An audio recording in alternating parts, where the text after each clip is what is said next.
The only way to deal with an unfree world is to become so absolutely free that your very existence is an act of rebellion. You will never be happy if you continue to search for what happiness consists of.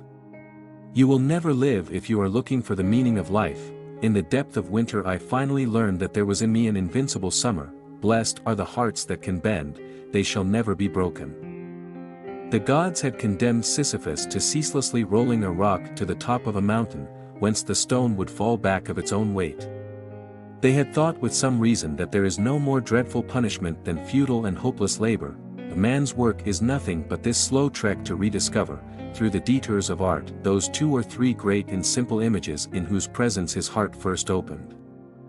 But what is happiness except the simple harmony between a man and the life he leads? The struggle itself towards the heights is enough to fill a man's heart. One must imagine Sisyphus happy.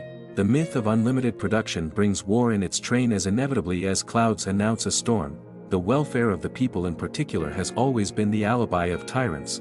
We continue to shape our personality all our life. If we knew ourselves perfectly, we should die. Real nobility is based on scorn, courage, and profound indifference. We used to wonder where war lived, what it was that made it so vile. And now we realize that we know where it lives, inside ourselves. It is necessary to fall in love, if only to provide an alibi for all the random despair you are going to feel anyway. All great deeds and all great thoughts have a ridiculous beginning. Great works are often born on a street corner or in a restaurant's revolving door. Each generation doubtless feels called upon to reform the world. Mine knows that it will not reform it, but its task is perhaps even greater. It consists in preventing the world from destroying itself. We get into the habit of living before acquiring the habit of thinking. In that race which daily hastens us towards death, the body maintains its irreparable lead. Nobody realizes that some people expend tremendous energy merely to be normal. I would rather live my life as if there is a God and die to find out there isn't, than live as if there isn't and to die to find out that there is. Beauty is unbearable, drives us to despair, offering us for a minute the glimpse of an eternity that we should like to stretch out over the whole of time.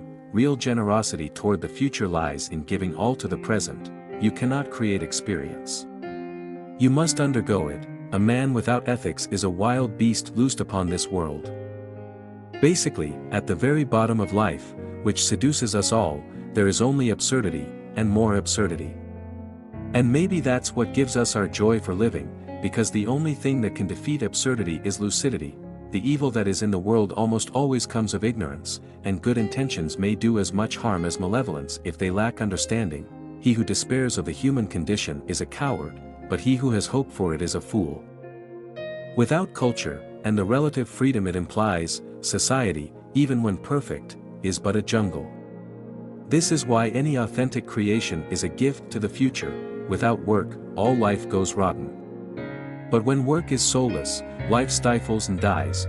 We always deceive ourselves twice about the people we love, first to their advantage, then to their disadvantage. Every act of rebellion expresses a nostalgia for innocence and an appeal to the essence of being. A guilty conscience needs to confess. A work of art is a confession.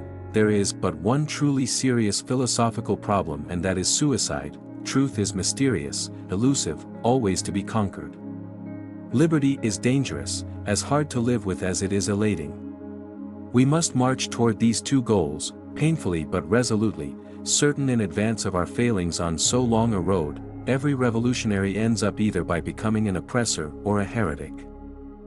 Against eternal injustice, man must assert justice, and to protest against the universe of grief, he must create happiness. A free press can, of course, be good or bad, but, most certainly without freedom, the press will never be anything but bad. At 30 a man should know himself like the palm of his hand, know the exact number of his defects and qualities, know how far he can go, foretell his failures, be what he is. And, above all, accept these things. In order to exist, man must rebel, but rebellion must respect the limits that it discovers in itself, limits where minds meet, and in meeting, begin to exist. For centuries the death penalty, often accompanied by barbarous refinements, has been trying to hold crime in check, yet crime persists. Why? Because the instincts that are warring in man are not, as the law claims, constant forces in a state of equilibrium.